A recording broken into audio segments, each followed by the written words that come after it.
Sa ibang lugar sa guest room, tumatalon si Cheryl sa kama habang nagpapakawala ng emosyon kay Cox tungkol sa kung gaano kakahanga-hanga ang Joshua. At patuloy na sinusubukan ni Cox na palamigan ang kanyang ulo at ipaalala sa kanya na umaksyon na parang isang ginang. Natutuwa siyang makakita ng isang tao sa kanyang edad na gumamit ng mana sa unang pagkakataon. Kahit na alam niyang anak ito ng isang concubine, nakapagdesisyon na si Cheryl, na nag-iwan kay Cox na naguguluhan. Nagdesisyon siyang ang protagonist ang magiging bago niyang maliit na laruan. Sa parehong ari-arian, biglang sinampal si Chiffon ng malakas ng isang babae. Si Vanessa Von Agnes iyon, ang kapatid ng emperador at asawa ng duke, at galit niyang inutusan itong ulitin ang kanyang sinabi. Sinusubukang manatiling mahinahon, sinabi ni Chiffon na ang kanyang pure-blooded na anak ay natalo sa kanyang half-blood na kapatid. Lalo lamang nitong pinagalit ang Duchess. Sinampal niya ulit ang captain. Hindi makapaniwala si Vanessa na ang anak ng concubine ay mas mahusay naman na user kaysa sa kanyang prodigy.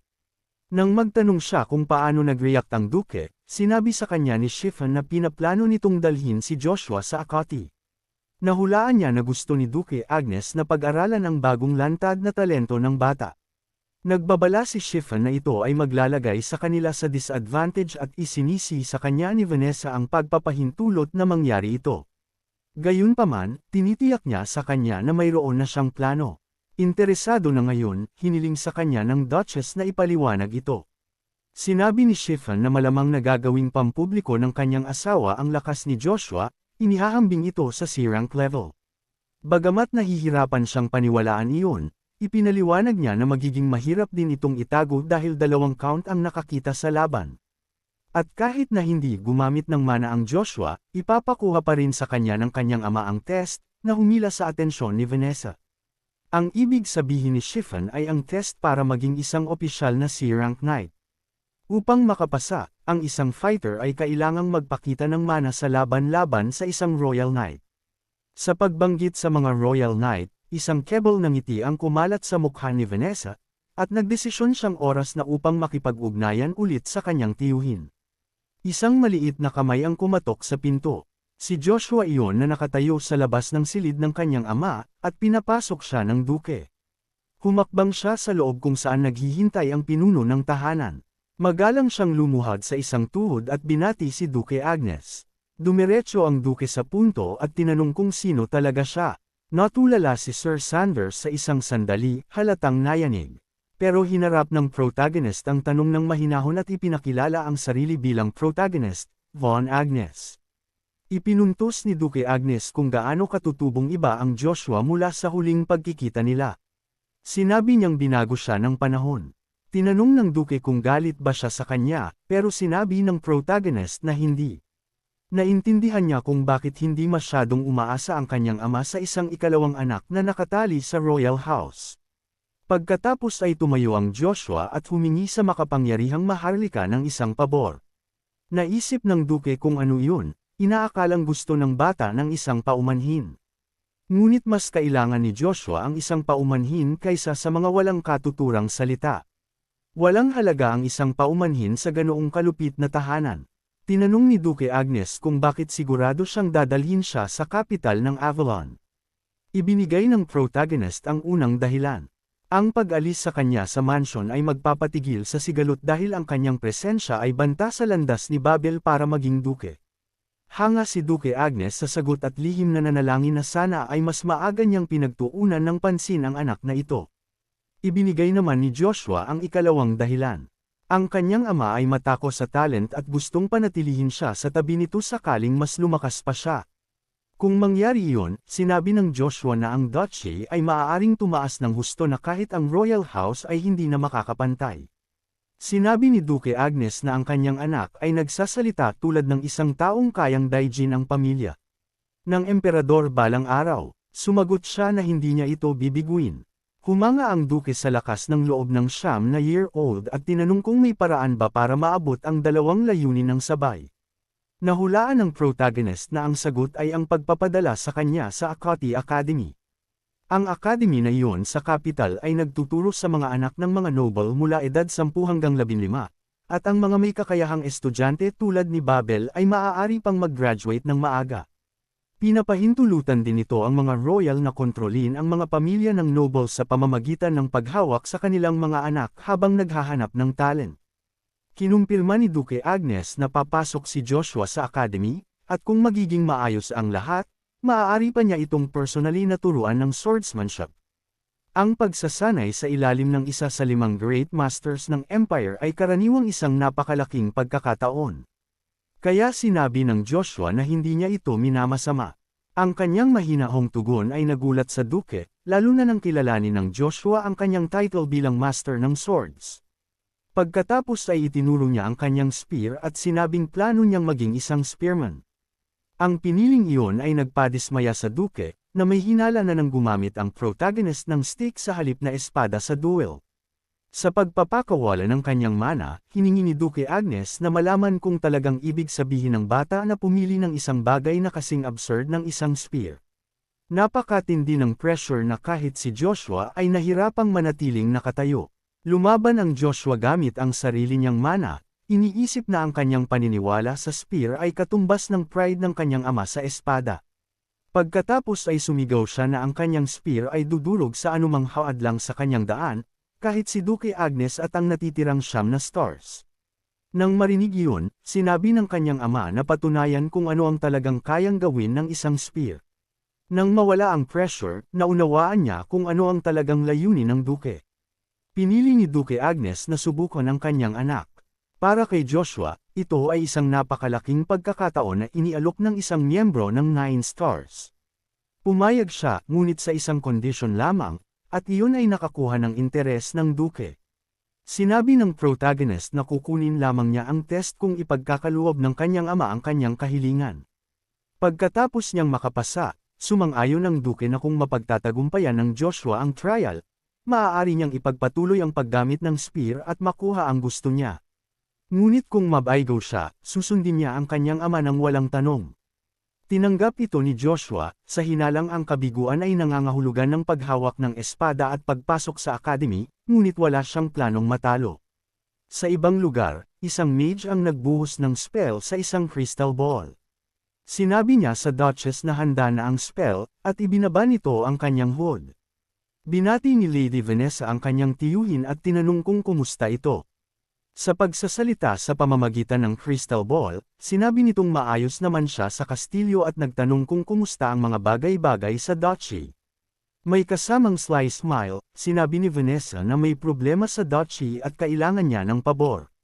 Lumabas si Joshua mula sa silid ng kanyang ama. Sinarado ang pinto sa kanyang likuran at huminto siya ng ilang segundo. Nanginginig pa rin, inamin niyang ang pagtatagpo sa isang master tulad ng kanyang ama ay nagpayanig sa kanya. Sa sandaling iyon, lumapit si Babel at sinabing gusto niyang makipag-usap. Tumalikod ang protagonist at sinabing walang dapat pag-usapan, ngunit tumanggi si Babel na hayaan ito. Gamit ang matitinding mata na puno ng takot, pride, at paghahangad na manalo, hinamon ni Babel ang kanyang half-brother sa isa pang duel. Ngumiti lamang si Joshua at tinanong kung talagang sigurado ito. Sa Celtica Palace, ang Imperial Castle ng Avalon, may isang taong humalaklak ng malakas. Mula sa trono, tinanong ng isang lalaki kung totoo ang mga tsismis. Si Marcus von Britten iyon, ang Emperor ng Avalon, na nagsasalita tungkol kay Joshua, ang isa pang gifted child sa Agnes Duchy na maaaring maging isang star. Nang kinumpirma ito ng knight, naging curious si Marcus tungkol sa kanyang kapatid na itinatago ang ikalawang anak ng duke. Ngunit itinama siya ng wand sa kanyang tuhod. Hindi si Lady Vanessa ang ina ng Joshua. Mabilis na nahulaan ni Marcus ang katotohanan at kinumpirma ng knight na ang Joshua ay anak ng isang maid mula sa Agnes household. Tumayo ang emperor mula sa kanyang trono. Halatang interesado, inamin ni Marcus na naiinggit siya. Si Duke Agnes ay mayroon ng Babel, isa sa mga key talents ng empire, at ngayon ay may isa pang prodigy na lumitaw. Ang ilan ay maaaring magsabi na ang sariling mga anak ng emperor ay maaaring magpabago sa mundo balang araw, ngunit hindi sumasang-ayon si Marcus. Para sa kanya, ilang tao lamang ang karapat-dapat mamuno bilang emperor, at ang kanyang mga anak ay walang fighting power para doon. Kahit na may talent sila, tinitingnan ni Marcus ng mababa ang mga prinsipe dahil napakataas ng kanyang mga pamantayan bilang isang master mismo. Marahil yun ang dahilan kung bakit obsessed siya sa talent ng labis na umaabot sa puntong sobra-sobra. Naisip ni Marcus na dapat ay iniisip ni Duque Agnes na ang kanyang ikalawang anak ay malapit sa level ni Babel o hindi niya ito kailanman ibubunyag. Pagkatapos ay dinala ng Knight ang chismis na tinalo ni Joshua si Babel, na nag-iwan kay Marcus na natulala. Tinanong niya kung mas matanda ang bata kaysa sa kanyang pamangkin. Ang sagot ay, hindi, siya ay 9 na taong gulang pa lamang. Nagulat doon si Marcus. Isang 9-year-old ang tumalo sa top young talent ng kontinente. Tumawa si Marcus at sinabing, gusto ng lahat na makakita ng ganoong prodigy. Sumang-ayon ang Knight, pagkatapos ay idinagdag na si Duque Agnes ay humiling na magpadala ng Imperial Knights. Sa ulat ng Knight, si Joshua ay nasa C-rank level na. Naisip ni Marcus kung paano naging napakaswerte ng Avalon para makagawa ng isang C-rank na 9-year-old. Tinanong ng Knight kung ang Emperor ba mismo ang pupunta para i-judge ang bata. Sinabi ni Marcus na hindi, kahit gusto niya. Napakaraming kalaban ang naghihintay sa anumang pagkakataon. Gayunpaman, kailangan niyang bantayan ang umuusbong na talent, kaya inutusan niya ang isa sa kanyang mga anak na ipadala sa kanyang lugar. Bumalik sa Agnes Mansion, nagbentahan ng patama ang magkapatid, at naisip ng protagonist na ang isang tao ay kailangang harapin ang kung ano ang nasa harap mismo niya. Itinaas ni Babel ang kanyang espada at hinaranggan ang punch ng Joshua na nakabalot sa mana, ngunit ang patama ay nagtulak pa rin sa kanya pabalik. Napakasindi ng lakas kaya ang kamay ni Babel ay nagsimulang magdugo. Halos hindi siya makapaniwala kung gaano kalakas ang Joshua sa pagpapadaloy ng mana sa kanyang mga kamao. Mababasa ang disbelief na iyon sa buong mukha niya. Habang nagpapatuloy sa pagsugod, sinabi ni Joshua na ipapakita niya kay Babel ang kapangyarihan ng martial arts na palagi nitong tinitingnan ng mababa. Iniindayog ni Babel ang espadang puno ng mana at sinabihan siyang huwag siyang baliwalain. Bago pa mahati ng blade ang kanyang ulo, muling nag-ipon ng mana ang protagonist sa kanyang mga kamao.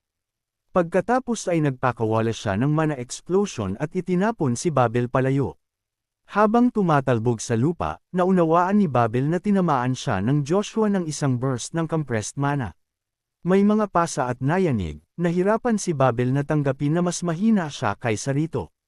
Lumapit si Joshua at tinanong kung ang kanyang kahinaan ba ay nagpapagalit sa kanya. Gamit ang malamig na titig, sinabihan niya si Babel na tandaan ang pakiramdam na ito, ang matalo ng isang taong palagi nitong tinitingnan ng mababa at gamitin ito para lumakas. Tinawag pa niya ang kagustuhan ni Babel na sirain siya dahil sa pag-insulto sa kanya at sa kanyang ina. Ngunit matagal nang nakita ng protagonist ang paghahangad ng kanyang kapatid sa kapangyarihan, kaya sa pagkakataong ito ay pinalampas niya ito na may babala. Gamit ang isang matigas at halos demonic na hitsura, nagbabala si Joshua na kung hindi aayusin ni Babel ang kanyang attitude, sisiguraduhin niyang hindi na ito makakagamit ng espada ng maayos kailanman. Ang banta na iyon ay nagpayanig kay Babel hanggang sa kanyang kaibuturan. Habang naglalakad palayo, sinabi sa kanya ng Joshua na huwag kailanman kalimutan ang pagkakaiba sa kanilang mga mata. Natalo at walang laban, umiyak si Babel kung gaano siya kaina at kaliit sa harap nito. Dumating ang kasunod na umaga sa Agnes Mansion. Nagising ang protagonist na pagod pagkatapos gumamit ng labis na mana. Kahit na nagbago ang kanyang kontrol, naisip niya kung ang pag-absorb sa main body ng Divine Artifact ay nag-iwan sa kanya ng kakaunting mana lamang para gamitin. May kumatok sa pinto at naisip ni Joshua na baka si Cain ito, ngunit nang buksan niya ito, isang hindi inaasahang red-haired na babae ang kanyang nahanap sa halip. Tinanong nito kung siya ba ang Joshua Von Agnes, na nag-iwan sa kanya na naguguluhan. Ipinakilala ng babae ang sarili bilang Cheryl, anak ni Duque Font. Dahil siya ay 12 taong gulang, kumilos siya na para bang maaari niyang laktawan ang formal manner sa isang 9-year-old. Habang sinusubukan nitong pumasok sa loob, masayang itinulak siya ni Cheryl na tawagin siyang ate. Agad na hinaranggan ni Joshua ang kanyang daan. Yumuko siya at diretsahang sinabihan itong umalis. Pagkaraan ng isang segundo, nasa labas na ito habang ang pinto ay isinarado sa kanyang mukha. Nakatayo doon si Cheryl sa matinding pagkagulat. Sa pagbabalik sa kama, naisip niya kung ano ang tungkol doon. Sumunod ang isa pang katok. Sa pag-aakalang bumalik si Cheryl, nagdesisyon siyang baliwalain ito. Ang walang tigil na katok ay mabilis na nakairita sa kanya. Sa pagkainis, binuksan ng malakas ni Joshua ang pinto, handang itapon ng tao sa labas. Sa halip, isang naguguluhang kain ang nagtanong kung dapat ba siyang bumalik na lamang mamaya. Humingi ng paumanhin ang protagonist at sinabing napagkamalan niya ito bilang ibang tao. Pagkatapos ay tinanong niya kung ginawa ba ni Cain ang kanyang hiling, at sinabi ng knight na oo. Hindi pa rin naiintindihan ni Cain kung bakit gusto ni Joshua ang mga tiyak na bagay na iyon. Sinabi sa kanya ng Joshua na malalaman din niya ito sa lalong madaling panahon. Kaya sa ngayon, dapat lamang niyang pagkatiwalaan ang kanyang lord at sundin ang mga utos.